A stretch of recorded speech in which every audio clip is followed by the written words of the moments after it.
안녕하세요, 여러분. 반갑습니다. 이신동입니다. 국가적 차원에서 영재 아이들을 정말 도와줄 필요가 있습니다. 그리고 이 사회적으로도 정말 고도 영재 아이들, 우수한 아이들 적극적으로 도와줘야 됩니다. 지금 백강연군 때문에 굉장히 많은 뉴스들이 나오고 있습니다. 정말 이런 아이들을 어떻게 우리가 도와줄 것인가 하는 것은 정말 국가의 어떤 미래를 위한 계획이 필요하다고 생각합니다. 오늘은 제가 지능지수에 관한 오해에 관한 얘기를 좀 해보려고 합니다. 그래서 이런 주제를 잡아봤습니다. 웩슬러 IQ와 멘사 IQ는 어떻게 다른가입니다. 최근에 그 백강연군을 우리가 주로 조사를 하고 발표를 하고 하는 그런 여러 가지 기사들이 많이 나왔는데요. 그 기사의 내용을 보면은 백강연군의 IQ는 205다 이렇게 나와 있어요. IQ 205라는 것을 우리가 과연 어떻게 받아들여질 것이냐 하는 문제입니다. 특히 우리가 웩슬러 IQ라는 것하고 멘사 IQ는 다른데요. 그런 다른 점을 우리가 바르게 이해할 필요가 있기 때문에 오늘 제가 이런 주제로 말씀을 드려보려고 합니다. 우리 보통 IQ라고 하는 것은요, 웩슬러 IQ를 일반적으로 사람들이 많이 알고 있죠. 그래서 웩슬러 IQ는요, 130 정도 되면 상위 2% 정도라고 보는데요. 130, 135 정도 되면 상위 1%다. 그리고 이 웩슬러 IQ는 또 멘사 IQ하고는 굉장히 달라요. 멘사 IQ는 사실은 굉장히 높을 수도 있어요. 이 웩슬러 IQ하고는 다르기 때문에 굉장히 높아요. 그래서 보통 150대, 그러니까 이렇게 막 설명할 수가 있는데, 그런 것은 정말 우리가 잘 이해를 해야 되는 것입니다. 무조건 IQ가 205다 이렇게 설명을 한 다음에 이걸 멘사 IQ인지 아니면 이게 그 웩슬러 IQ인지 구분 안 하고 그냥 막 IQ 숫자만을 제시하면 사람들에게 많은 혼란을 줄 수가 있죠. 그래서 그런 얘기를 오늘 해보려고 합니다. 한 세 가지 측면에서 다른 점을 설명해 보려고 합니다. 자, 첫째는요, 그 웩슬러 IQ, WIQ라고 말할 수 있는데요. 멘사 IQ, MIQ라고 말할 수 있는데, 이 웩슬러 IQ하고 그 멘사 IQ의 다른 점은요, IQ 분포의 편차가 다릅니다. 편차.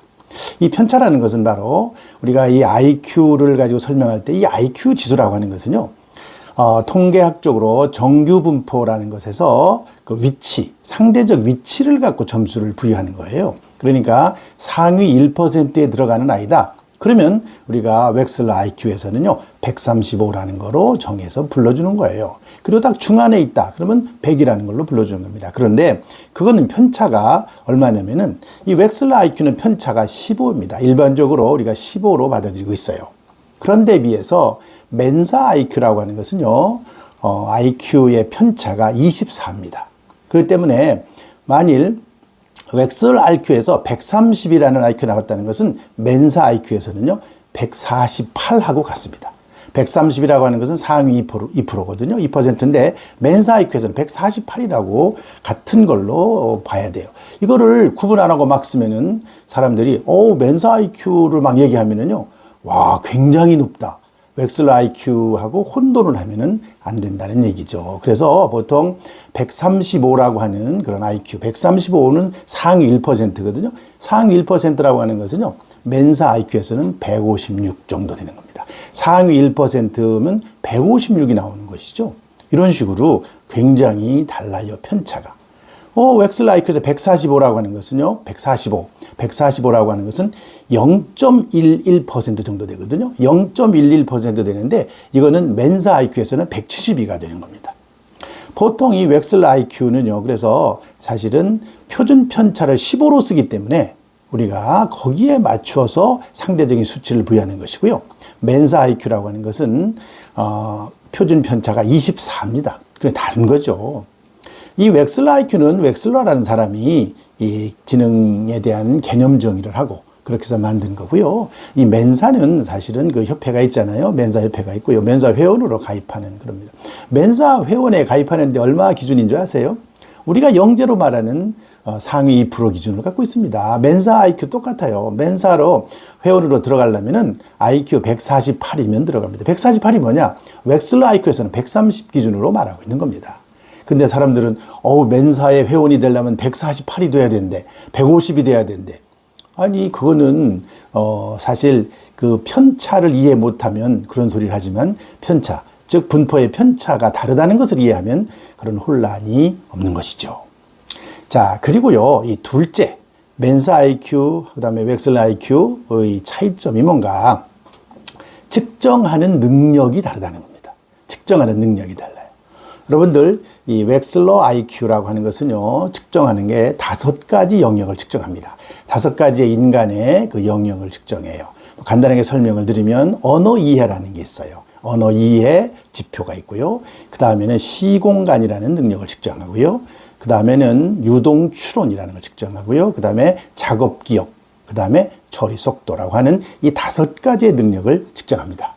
그런데 멘사는요, 어떤 검사에 근거를 하고 있느냐면은 멘사 IQ라는 것은 레이븐 검사라고 하는 것에 근거를 두고 있어요. 레이븐 프로그레시브 매트릭스라고 하는 그런 지능 검사인데요. 이 지능 검사는 어떻게 생겼냐면요. 모든 것이 언어가 하나도 없어요. 모든 것이 도형으로 구성되어 있고요. 그리고 도형 추론을 주로 물어보는 겁니다. 도형의 추론 능력을 물어보기 때문에 이 멘사 IQ가 굉장히 높다는 것은 그 도형 추론의 능력이 대단히 높은 것이지 다른 웩슬러 IQ에서 볼 때 다른 능력도 같이 높다고 말할 수가 없어요. 그렇기 때문에 우리가 이 도형 추론이 높다 그래가지고 사실 인간의 능력이 전부 높으냐 이렇게 설명하기는 곤란한 부분이 많이 있어요.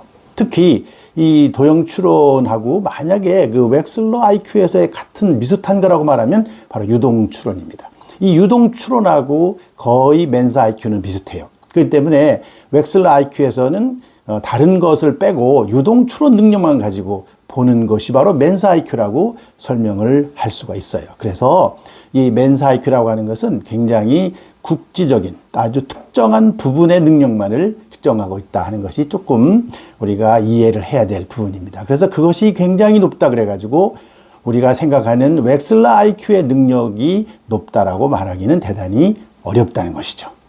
그 다음에 세 번째는요, 이런 차이가 있습니다. 그러면 이 두 그 IQ의 최대값은 얼마쯤 되느냐? 최대값.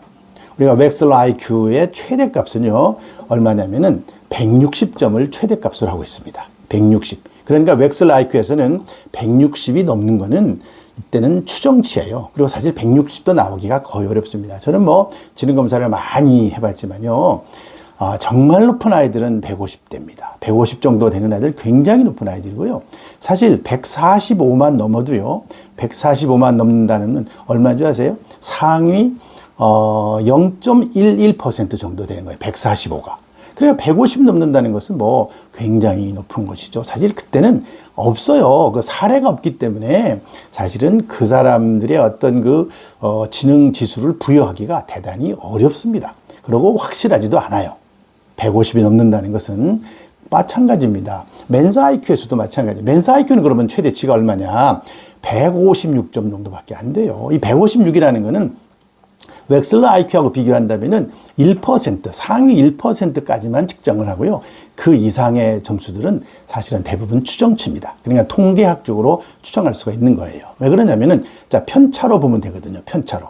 편차로 보면 되기 때문에 만약에 웩슬러 IQ에서 160이다. 최고 점수를 160으로 볼 때, 그러면 멘사 IQ의 최고점, 그거하고 똑같은 그런 상대적 어떤 기준으로 볼 때 196점이라고 볼 수 있어요. 멘사 IQ의 최고점은 사실은 우리가 추정한다면 196인데 실제로 멘사 IQ를 측정하는 레이븐 검사에서 보면은 156점을 최고점으로 하고 있다. 그래서 우리가 196을 넘어서는 점수다.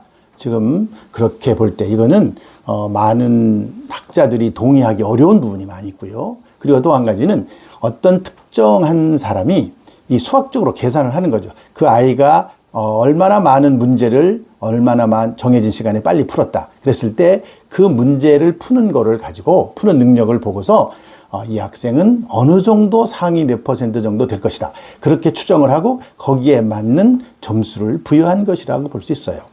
우리가 그 옛날에도 유명한 그런 아주 우수한 사람들이 있었는데요. 그런 우수한 사람들도 IQ가 뭐 200 얼마다 이런 식으로 말하는 것은 전부 다 그거는 확실한 그런 어떤 검사를 통해서 나온 측정치가 아니고 대부분 추정치다라고 하는 것을 우리가 이해를 잘 해야 될 거라고 생각합니다. 그래서 우리가 이번에 그 아주 언론의 그 기사에 많이 백강현군이 IQ가 205다라고 나온 것은요. 대부분 정확한 그런 측정치가 아니고 대부분 추정치에 불과한 것이다. 이렇게 이해를 하는 것이 맞다고 생각하고, 그리고 웩슬러 IQ, 우리가 흔히 알고 있는 웩슬러 IQ 지수가 아니라 멘사 IQ로 설명하고 있는 것이다. 그렇게 이해하면 좋을 것 같습니다. 오늘 제가 말씀드린 웩슬러 IQ하고 멘사 IQ는 어떻게 다른가 라고 하는 그런 주제 밑에 세 가지를 설명드렸는데요. 뭐가 다르냐? 첫째는 IQ 분포의 편차가 다르다. 편차가 달라요. 그 편차는 웩슬러는 15고요. 멘사 IQ는 24다. 두 번째, 측정하는 능력이 다르다. 측정하는 내용이죠. 측정하는 능력이 다르다는 것이고, 그 다음에 세 번째는 최대 IQ 점수도 다르다. 그런 차원에서 말씀을 드렸습니다. 그래서 우리 부모님들이나 많은 일반인들이 이 IQ에 대해서 오해가 없으면 좋겠다. 그리고 뭐 오해라고 하지만 그러나 우리가 바른 이해가 필요하다. 이렇게 해서 말씀을 드렸습니다. 오늘 내용을 한번 잘 새겨보시면서 앞으로 기사가 나오거나 또 제가 볼 때는 언론 같은 데서 기사를 쓸 때도 명확한 것을 밝혀줘야지, 밝혀주지 않으면 많은 혼란이 있을 거라고 생각이 됩니다. 오늘은 여기까지 하겠습니다. 감사합니다.